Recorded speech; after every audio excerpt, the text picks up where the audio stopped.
Assalamualaikum warahmatullahi wabarakatuh. Bicara tentang Quran surat Al-Maidah ayat 48, kita paham semua bahwa Al-Maidah merupakan surat yang tergolong surat Madaniyah, yakni surat yang turun setelah hijrahnya Rasulullah SAW ke Madinah. Dan tidak ada asbabun nuzul pada surat Al-Maidah ayat 48 ini.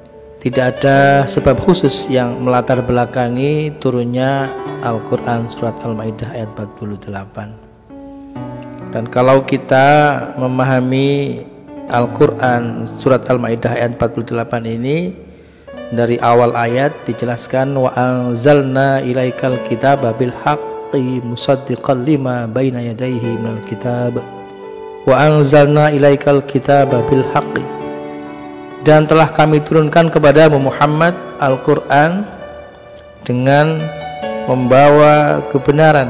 Yang pertama yang bisa kita pahami adalah Al-Quran diturunkan oleh Allah Subhanahu wa Ta'ala kepada Nabi Muhammad SAW dengan hak, dengan kebenaran, yakni benar dalam kandungannya, hak dalam kandungannya, hak cara turunnya, dan hak pula yang mengantarkan maupun yang menerimanya.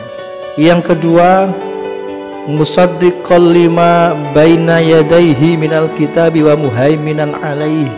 Ini bisa kita pahami bahwasanya Al-Quran berfungsi membenarkan kitab-kitab sebelumnya, yakni kitab Taurat yang diturunkan Allah kepada Nabiullah Musa alaihissalam, kitab Zabur yang diturunkan kepada Nabi Daud alaihissalam, dan juga kitab Injil yang diturunkan kepada Nabiullah Isa alaihissalam. Dan tentunya yang dimaksud dengan membenarkan ini adalah membenarkan kandungan kitab-kitab tersebut, tentunya jika tidak ada yang berlawanan dengan Al-Quran. Muhaiminan bisa dipahami sebagai pemelihara yang memelihara kitab-kitab sebelumnya, dalam artian bahwasannya Al-Quran menjadi saksi kebenaran kandungan-kandungan kitab yang lalu. Hal ini jika apa yang terdapat dalam kitab-kitab itu tidak bertentangan dengan apa yang tercantum di dalam Al-Quran. Demikian juga sebaliknya, Al-Quran juga menjadi saksi bagi kesalahannya. Dengan kesaksian itulah Al-Quran berfungsi sebagai pemelihara. Di dalam kedudukannya Al-Quran sebagai pemelihara ini, Al-Quran memelihara dan mengukuhkan prinsip-prinsip ajaran ilahi yang bersifat universal dan mengandung kemaslahatan abadi bagi umat manusia sepanjang masa.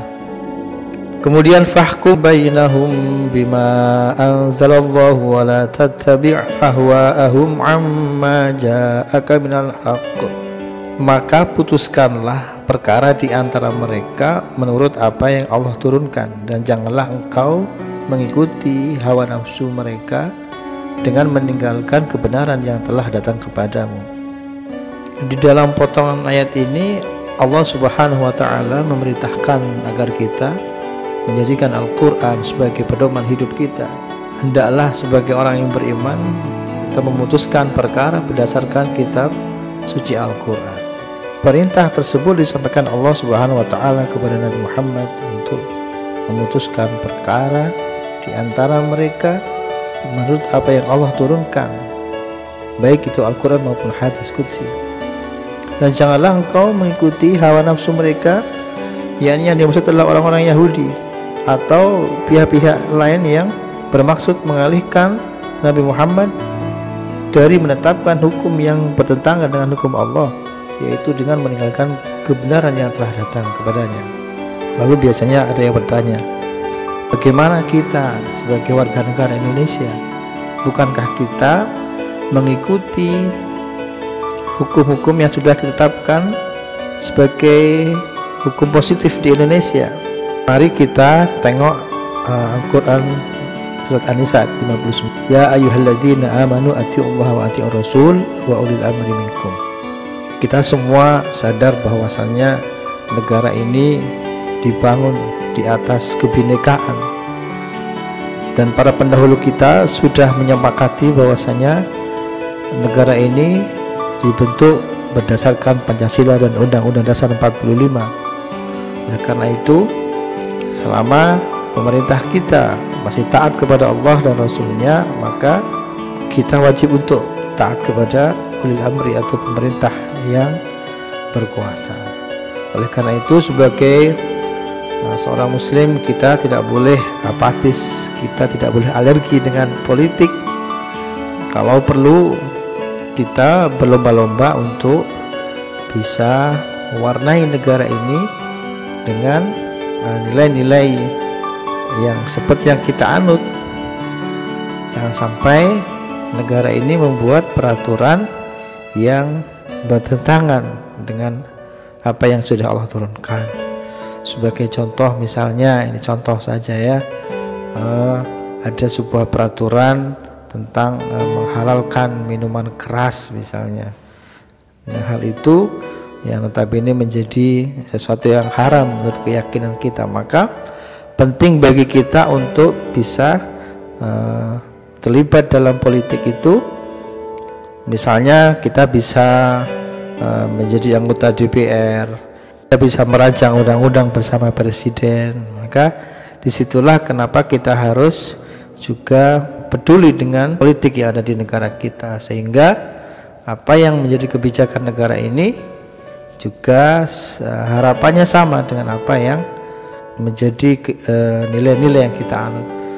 Dan misalnya sampai terjadi penetapan undang-undang atau peraturan yang bertentangan pun, kita harus menyuarakannya dengan cara yang benar, yang sudah dan diakui secara hukum tata negara. Misalnya undang-undang yang dibuat ternyata tidak sesuai dengan apa yang kita anut misalnya, ya tentunya kita bisa mengajukan judicial review ke Mahkamah Konstitusi misalnya, tentu berdasarkan undang-undang yang berlaku di Indonesia.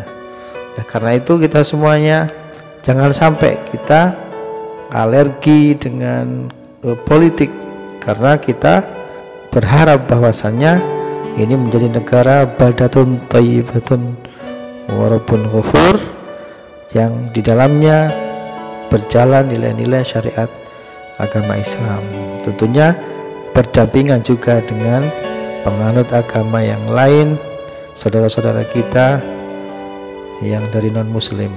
Ja'alna minkum syir'atan wa minhaja, dan masing-masing kami berikan aturan dan jalan yang terang. Di tiap-tiap umat memiliki syariat yang akan menuntunnya menuju kepada kebahagiaan abadi. Dan Allah telah mengaruniakan jalan yang terang yang dilalui oleh manusia dalam menjalankan aturan beragamanya. Dan Allah Subhanahu wa taala telah menjadikan syariat Nabi Muhammad SAW sebagai penyempurna syariat para nabi terdahulu, serta membatalkan syariat sebelumnya. Walau sya'allahu laja'alakum ummatan wahidatan walakin liyabluwakum fima atakum fastabiqul khairat. Jika Allah menghendaki, maka bagi Allah sangat mudah untuk menjadikan semua umat ini menjadi satu saja. Tetapi Allah tidak melakukan itu. Maka perintah Allah untuk kita semuanya adalah berlomba-lombalah berbuat kebaikan, bukan berlomba-lomba dalam kebenaran. Kalau meyakini kebenaran apa yang kita anut, itu bagian daripada keimanan. Akan tetapi tidak boleh kemudian kita menyalahkan, mencemooh saudara kita yang lain yang tidak seiman. Maka di sini kita diperintahkan untuk berlomba-lomba dalam kebaikan, bukan berlomba-lomba dalam kebenaran. Lomba-lomba kebaikan, berkompetisi dengan kebaikan, berkompetisi dengan cara yang baik dengan sesama saudara kita yang muslim, meskipun kita berbeda dalam pemahaman fikih kita. Berlomba-lomba dengan saudara-saudara kita sebangsa setanah air, meskipun kita berbeda keyakinan, kita berbeda agama. Mari kita saling berkompetisi dalam kebaikan.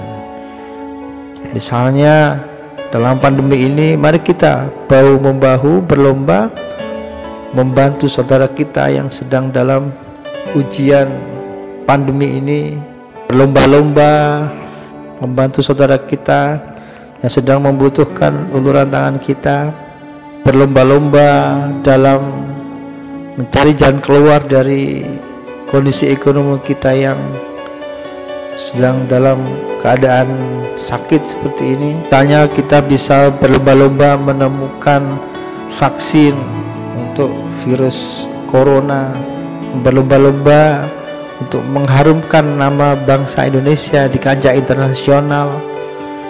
Mari kita saling berlomba dalam kebaikan. Kenapa? Karena nanti Allah yang akan memutuskan. Kepada Allah kita semua akan kembali dan akan diberitahukan kepada kita semuanya apa yang telah kita perdebatkan selama di dunia ini.